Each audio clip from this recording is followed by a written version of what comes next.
G'day and welcome back. Today we're going to reassemble the rear rollers of the Scott Bonnar Supercut with plenty of details along the way. So before we get started, I just wanted to make a note that this is one of many different configurations for a Scott Bonnar Supercut rear roller. Cam Fortune, if you're watching, I know you know exactly what I'm talking about. I've seen probably about 3 different variations myself, like in person, and then heaps more different ones on the Scott Bonnar Supercut page. One of them even consisted of a spring-loaded ratchet setup in the middle. So I would highly recommend that if you're pulling apart a Supercut yourself, to pay special attention, take pictures, videos, whatever it takes, and yeah, pay attention to where everything goes, because there might not be information around to let you know how it goes back together. Here is an exploded drawing of where everything goes. You can get this from either Scott Bonnar Restorations in files on Facebook or Scott Bonnar Supercut and Model 65 in files on Facebook. Now, as you can see, this is a little bit different to my setup, but nevertheless, the information we need is all on here. So this here shows the ratchet wheels that are removable, where on mine they're all one piece. This here represents the PVC pipe in the middle. This is your bushes inside. If it was a triple roller, that's the 3rd roller. But the information we need is all up here. This is all the same. This is the centerpiece that holds the paws. We've got here number 59 here, and here represents our nuts to hold everything on. 122 is our collars. 129 here and here is our bearings, and 133 is our pressed washer. Now this only goes on the non-drive side. All right, now before we reassemble everything, the little flat here, which our locking bolt does up on for our collar, I like to just file the top edge off the burr that makes, so it's not going to try and slip back into its old position, and it would allow us to adjust it up to our new position. All right, so now we've got all our parts. We're confident everything's within an acceptable tolerance. We've had a look at our instructions. It's time to reassemble all this stuff. So first thing we're going to do is we're going to install our paws on one side. Now, it is important to know that these do not require any grease. In fact, you do not want any grease on here. If you grease these, this isn't an easily serviceable part. It'll consist of completely dismounting all the rollers and pulling everything apart again. And if there's grease in here, it's just gonna make these paws stick, and they're not gonna operate as they should. So no grease in the ratchet box, nothing, not a drop, keep it clean.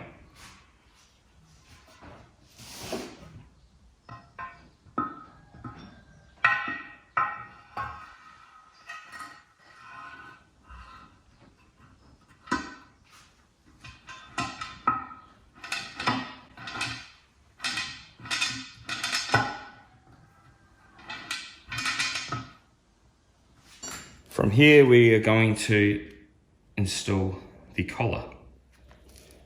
So we're going to locate our flat,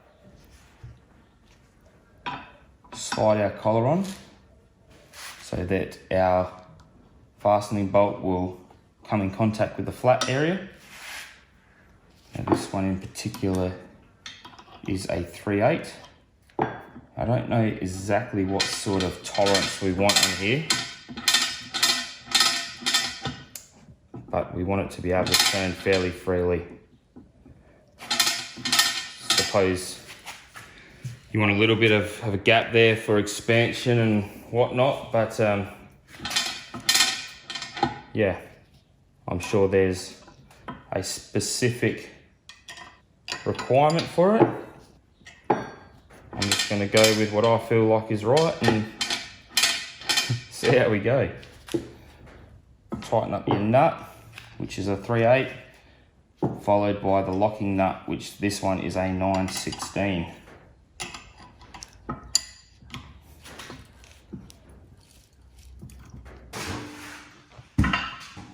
So again, going to put our paws in.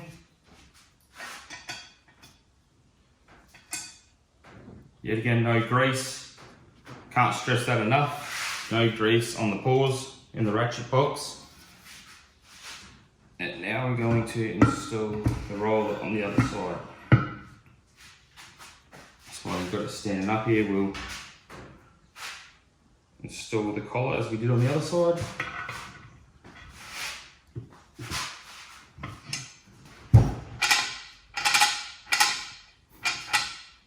Pretty happy with that. Everything's operating as intended. Alright, so we'll come along pretty nicely. Also, I like to make note that I'm very aware that this paint is gonna wear off these rollers. It's not a concern for me.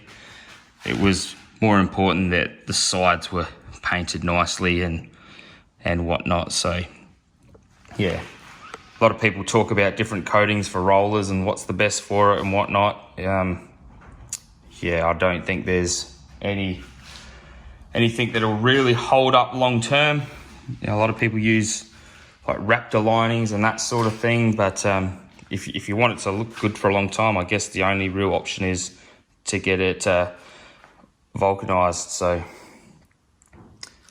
yeah, I know the paint's not going to hold up, but I'm completely 100% fine with that. So from here, we're going to set up and install all our bearings and whatnot. So if anyone wanted to know, there's the bearing numbers. These are a sealed bearing. So what it came in here was not. It was a greasable bearing. These bearings are the same as what are on the reel, which is good. So I think there's, 2 different styles of bearings on this thing. 4 of these and another 2 different lots for the counter shaft. Now, this isn't important, but I have got rid of the grease nipples that would have greased the original bearings. Now, I looked everywhere thinking I would probably be able to find a little bung for that, but as far as I know, there's no such thing. I couldn't find anything anyway. I spoke to some bearing places and whatnot, and yeah, they'd never seen such a thing. So what I actually did was cut the end off of the old grease nipples and welded them up and then threaded them in there. So not important. For me, it was more cosmetic, and there will be two spots on this mower that will still need to be greased with a grease gun. One being this clutch housing on the counter shaft. That needs grease, and also the drive clutch will still need grease inside here. So there's a grease nipple that goes in that hole there. So for whatever reason someone else uses the machine and greases it, they're not going to put grease where it's not wanted because they physically can't. So there's 2 bearing housings for the rear rollers, non-drive side and the drive side. We're only going to fit a bearing to the drive side. You'll see why afterwards. We want to make sure that we don't paint inside here. If you do, you're going to have to clean it out. It's easier to just not paint it in the first place. I did paint this with edge primer. Edge primer is very thin and it's not a real big deal to rub off at a later date. Just stopped it from rusting up in the meantime. So I've just hit that with a little bit of emery cloth just to get that edge primer out of there. Now ideally we'd find something along the lines of a socket that fits this bearing and we'd press it in with a hydraulic press. Now I don't have a hydraulic press and I don't have a socket that's quite big enough. We don't want to press on this piece here. We want to push onto here. So I've got a washer that fits fairly neatly, and it also slides in there. You don't want to use another bearing, because when you push it with another bearing, then both bearings are going to end up pressed into this piece. So we're going to push that in as far as we can with our hands, obviously, and we're going to, that went in quite easily. You don't want that too loose that it's gonna slip on the outer race, but that should be just fine. From there, we're gonna put in our snap ring, circlip, whatever you want to call it.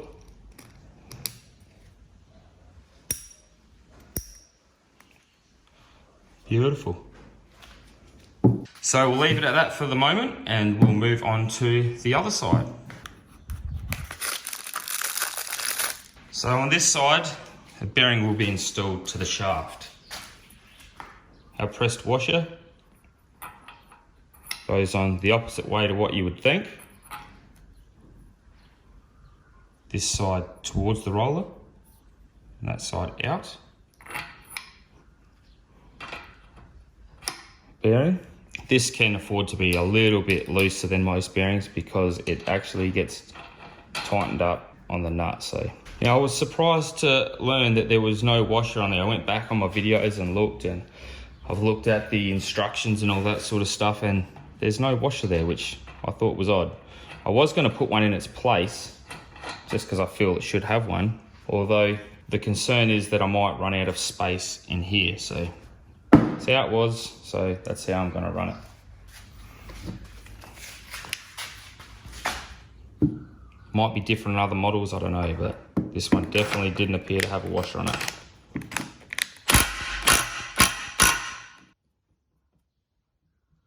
Now this piece does not go on until it is installed into the mower. Right, so I wasn't going to install the roller in the frame in this video, but I've changed my mind. It's sort of just, it finishes off the rear roller install, so we'll keep going with it. But before we bolt the roller in here, we'll probably talk about how we're going to fasten all this up.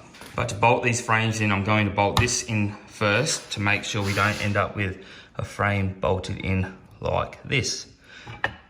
So we're going to tighten this up wherever, not critical, so that holds that nice and true with each other. From there we'll fasten these bolts. Also wanted to touch base on this particular bolt here. All these bolts have been replaced. Now this one has to have the head cut off, so it will clear the drive clutch gear. That needs to be cut down, the head of that bolt, quite a bit. Also, because that bolt is countersunk, it's quite an okay length, whereas these particular bolts could have been a smidge longer. Not overly concerned, I might get something later to sort them out, but if I don't, I'm sure it'll be just fine. Now these bolts are a 9/16, so we'll get to tightening them up, followed by these ones. So we got the flat washer, followed by the spring washer, then the nut. And I nearly forgot, on some Never Sneeze on there. Now it's important to use Never Seize on stainless steel fasteners because they gall up and you will never get the bugger off. And it is crazy, crazy, crazy frustrating. And just because you put Never Seize on there doesn't mean that it won't gall up. Don't use any impact drivers or anything like that. Just do them up gently with a ratchet or a spanner. And cross your fingers that you don't have any drums.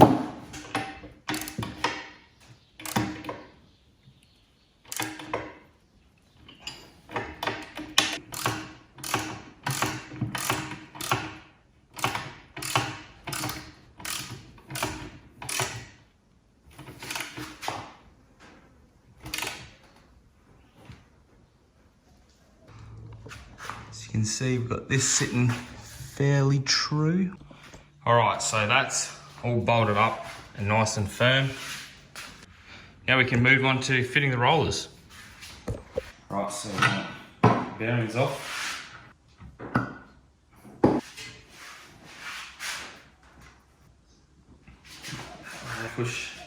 Put our frame over here.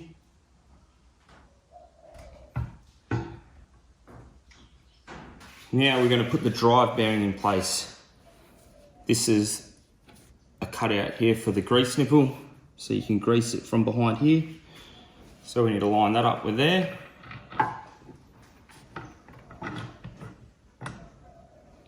Three lots of nuts and bolts. I haven't polished these ones up because you're literally not going to see them. They're going to be behind this gear. Just going to put one in there for now without.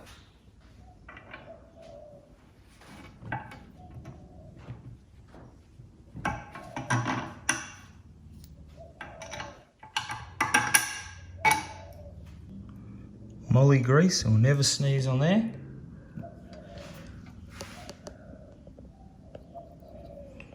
I'll get to the other one in a sec. All right, so I'm gonna sit this in place. Then it'll allow me to lift this up and access the bolts on that side a lot easier to do them up. I don't think there's any right way for this one. Grease nipples in the end.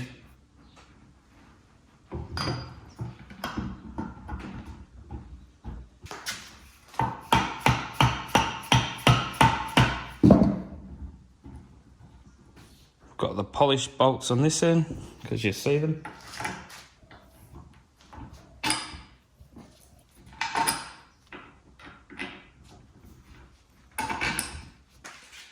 All right, now that's able to come out, and we can lift this up as we please to access these nuts in here.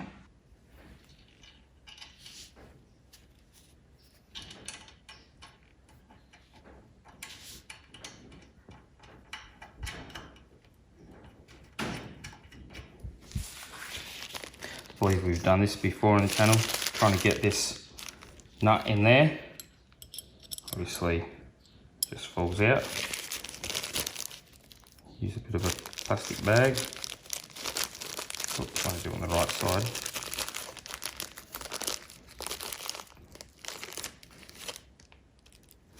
Works a treat.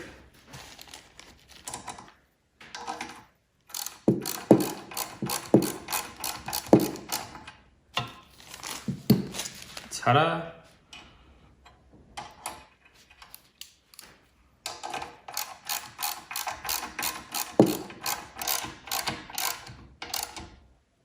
So we're going to do this drive side up first.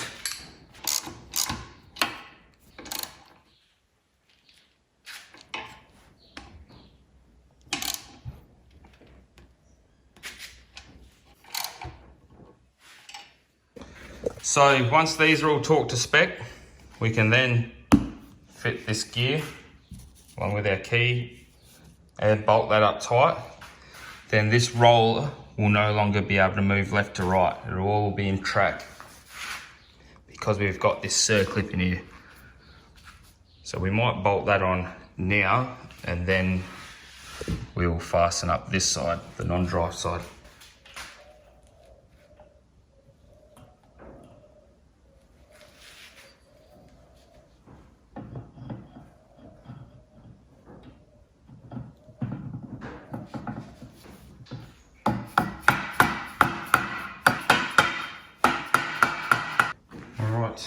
Put a bit of this on here because we can.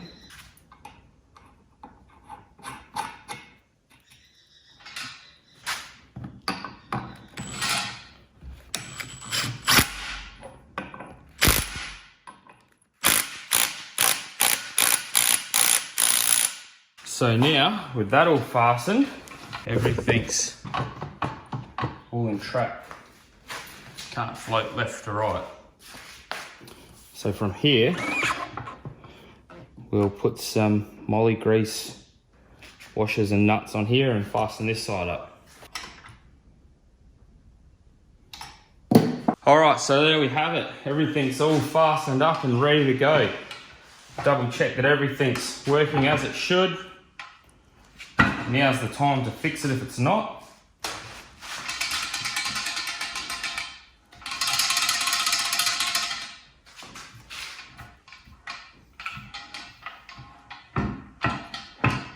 Our mechanical lock is working as it should. Spins nice and freely. I'd call that a win.